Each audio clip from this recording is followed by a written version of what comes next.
ഈ ഭരണമേ തന്നെ നശിച്ച ഭരണം, അല്ലാതെ നല്ല ഭരണം ഇവിടെ കഴിഞ്ഞ പ്രാവശ്യത്തെ ഭരണം നല്ലതാണ്. പിള്ളേർ പോലും മയക്കുമരുന്നിനും മദ്യത്തിനും ഒക്കെ അടിമയായിട്ട് പോകുന്ന ഒരു കാലങ്ങളെ അവരെ നിയന്ത്രിക്കാൻ നമുക്ക് പറ്റും. അത് പ്രത്യേകിച്ച് പറയേണ്ട ആവശ്യമില്ലല്ലോ. നമ്മുടെ മുഖ്യമന്ത്രി ഒരു തോൽവി തന്നെയാണല്ലോ. 100% തോൽവി തന്നെയാണ്. ഭരണം ശരിയല്ല. സകല പോലീസ് ആയാലും ശരി, മുഖ്യമന്ത്രി ആയാലും ശരി. ഇതിനെ സംബന്ധിച്ചിടത്തോളം പോലീസ് വളരെ ഒരു എന്നാ പറയുക, ഒരു മൗനത പോലെയാണ് എല്ലാ കാര്യങ്ങൾക്കും. അതുകൊണ്ടാണ് ഇത്രയും ഇവിടെ ഈ പ്രശ്നങ്ങൾ ഉണ്ടാകാനും ഇത്രയും ക്രിമിനൽസ് ഒക്കെ ഇവിടെ വളരാനും ഒക്കെ കാരണം. ഇവിടെ നല്ലവരായ പോലീസുകാർ കാണും, പക്ഷെ അതിനോടുപരി അതിനപ്പുറത്തേ ഉള്ള പോലീസുകാരാണ് കൂടുതലും. വേറെ നല്ലവരിലും ക്രിമിനൽസ് ഉണ്ടെന്നാണ്. തീർച്ചയായിട്ടും.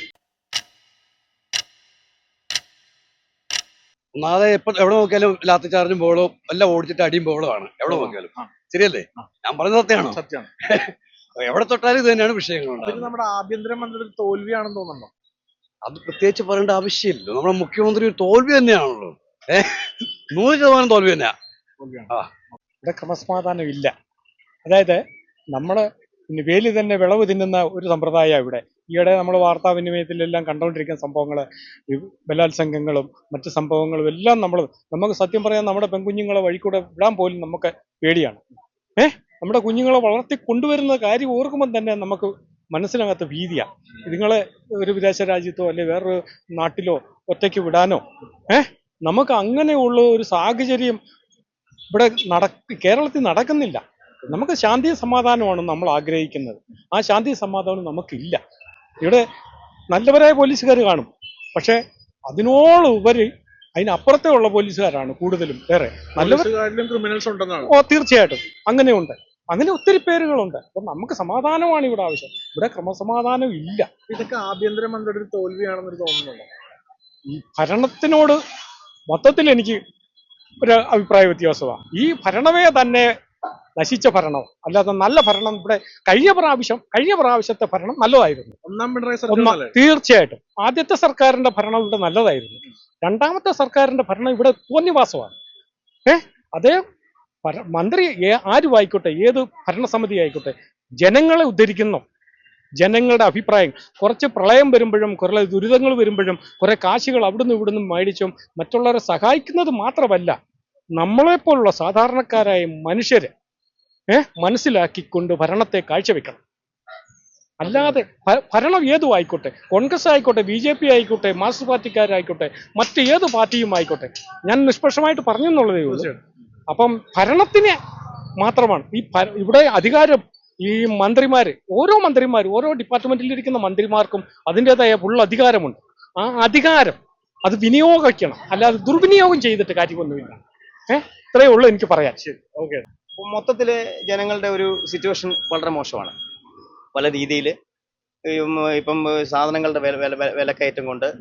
അപ്പൊ അതുപോലെ തന്നെ ഈ ദുരിതം ഇപ്പോൾ കണ്ടില്ലേ, വയനാട് സംഭവം നടന്നത്, അതിന്റെ ദുരിതവും അതിന്റെ പങ്കാളികളാകാൻ വേണ്ടി ജനങ്ങൾ സാമ്പത്തികം മുടക്കുന്നു. പിന്നെ കേന്ദ്ര സർക്കാരിന്റെ ഭരണത്തിൽ നിന്ന് നമുക്ക് ഒരുവിധ സഹായങ്ങളും ഇപ്പൊ ലഭ്യമല്ല. അപ്പൊ അതിന്റെ ബുദ്ധിമുട്ടുണ്ട്. സാധനങ്ങളുടെ വിലക്കയറ്റങ്ങളും ചുരുക്കത്തിൽ പറഞ്ഞാൽ കുറച്ച് ബുദ്ധിമുട്ടാണ് കേരളത്തിലെ ജനങ്ങളിപ്പോ. ക്രമസമാധാനം എന്ന് പറയുന്നത് ഇപ്പം എന്നെ സംബന്ധിച്ചിടത്തോളം അത്ര സമാധാനക്കേടായിട്ട് എനിക്ക് തോന്നുന്നില്ല. വെച്ചാൽ ഇപ്പം കൊച്ചു പിള്ളേർ പോലും മയക്കുമരുന്നിനും മദ്യത്തിനും ഒക്കെ അടിമയായിട്ട് പോകുന്ന ഒരു കാലങ്ങളെ അവരെ നിയന്ത്രിക്കാൻ നമുക്ക് പറ്റുന്നില്ല. നമ്മുടെ കൺമുന്നിൽ നമ്മൾ കാണുന്ന സംഭവങ്ങളാണ്. നമ്മുടെ ഈ ആഭ്യന്തര വകുപ്പ് അറിയാതെ ഈ മയക്കുമരുന്നൊക്കെ ഇവിടെ ഒഴുകുമെന്ന് തോന്നുന്നു, അവരുടെ അറിവില്ലാതെ. അല്ല, ഇതെന്നാന്ന് വെച്ചാൽ ഈ അവരുടെ അറിവില്ലായിരുന്നല്ല, ഒരിക്കലും അവരിത് കൊടുത്തുവിട്ട് കച്ചവടം ചെയ്യത്തില്ല. ഒരു പക്ഷേ അവര് ഇത് ബിസിനസ് ചെയ്യുന്നവര് അതിന് ഒത്താശ ചെയ്ത് കൊടുക്കാൻ ചാൻസ് ഒക്കെ കാണുമായിരിക്കാം. അതുകൊണ്ടായിരിക്കാം, നമുക്ക് തീർത്ത് പറയാൻ പറ്റില്ല. പക്ഷേ ഒരു ആഭ്യന്തരം ഒരിക്കലും നിങ്ങൾ അത് വിറ്റു എന്ന് പറഞ്ഞ ആരെയും പറഞ്ഞു വിടത്തില്ല. ചെയ്യുന്നവർക്ക് ഒരു സപ്പോർട്ട് ആരെങ്കിലും ചെയ്യുമായിരിക്കും, അത്രേ ഉള്ളൂ. പോലീസിനെ സംബന്ധിച്ചിടത്തോളം പോലീസ് വളരെ ഒരു എന്നാ പറയുക, ഒരു മൗനത പോലെയാണ് എല്ലാ കാര്യങ്ങൾക്കും. അതുകൊണ്ടാണ് ഇത്രയും ഇവിടെ ഈ പ്രശ്നങ്ങൾ ഉണ്ടാകാനും ഇത്രയും ക്രിമിനൽസ് ഒക്കെ ഇവിടെ വളരാനും ഒക്കെ കാരണം അതാണ്. പണ്ട് അങ്ങനെ അല്ലായിരുന്നു. പണ്ട് ശാശ്വതമായിട്ടൊരു ജീവിതമായിരുന്നു. എല്ലാവർക്കും ഏത് പാതിരാത്രിയിൽ വേണ്ടി എവിടെ വേണ്ടി ഇറങ്ങി നടക്കാമായിരുന്നു, ഒക്കെ ആയിരുന്നു. ഇപ്പോൾ എന്ന് പറഞ്ഞു കഴിഞ്ഞാൽ മനുഷ്യന് അതിൻ്റെതായിട്ടുള്ളൊരു ബുദ്ധിമുട്ടുണ്ട്, പേടിയുണ്ട്. കാരണം എന്താ വെച്ചാൽ ക്രിമിനൽസ് വർദ്ധിച്ചുകൊണ്ടാണത്. എന്താ വെച്ചാൽ പോലീസുകാർക്ക് എപ്പോഴും അവരുടെ പുറകെ നടക്കാൻ പറ്റുമല്ലോ. ഇത് കഴിയുമ്പോഴേ അവർക്ക് ചെയ്യാൻ പറ്റത്തുള്ളൂ. കഴിയുന്നതിന് മുമ്പ് അവർക്കൊന്നും ചെയ്യാൻ പറ്റില്ല, തടയാൻ പറ്റുന്നില്ല. ഈ അവര് തോൽവി എന്ന് പറയാൻ എങ്ങനെ നമുക്ക് ഉറപ്പിച്ച് പറയാൻ പറ്റില്ല. കാരണം എന്താ വെച്ചാൽ അവരിത് പറഞ്ഞു വിട്ട് ജയിക്കുന്നല്ലോ. ചെയ്ത ശേഷം അവരുടെ തലയിലാകുന്നതാണ്. അങ്ങനെ നമുക്ക് പറയാൻ പറ്റത്തുള്ളൂ. കാരണം ഇപ്പോൾ ഒരു ആഭ്യന്തരമന്ത്രി പറയാ നീ അത് പോയി ചെയ്യണമെന്ന് പറയാം, അങ്ങനെ പറയൂല. ചെയ്യുന്ന ഒരു ഭാഗത്ത് നടക്കുന്നു, അതിന്റെ ഒരു ഭവിഷ്യത്ത് അവർ അനുഭവിക്കുന്നു, അത്രേ ഉള്ളൂ. ക്രമസമാധാനങ്ങൾ ഇവിടെ തകർന്നു എന്നുള്ള ഒരു തോന്നൽ ചേട്ടനുണ്ടോ? ഉണ്ട് ഉണ്ട്. എന്തുകൊണ്ട് അങ്ങനെ പറയാൻ കഴിയും?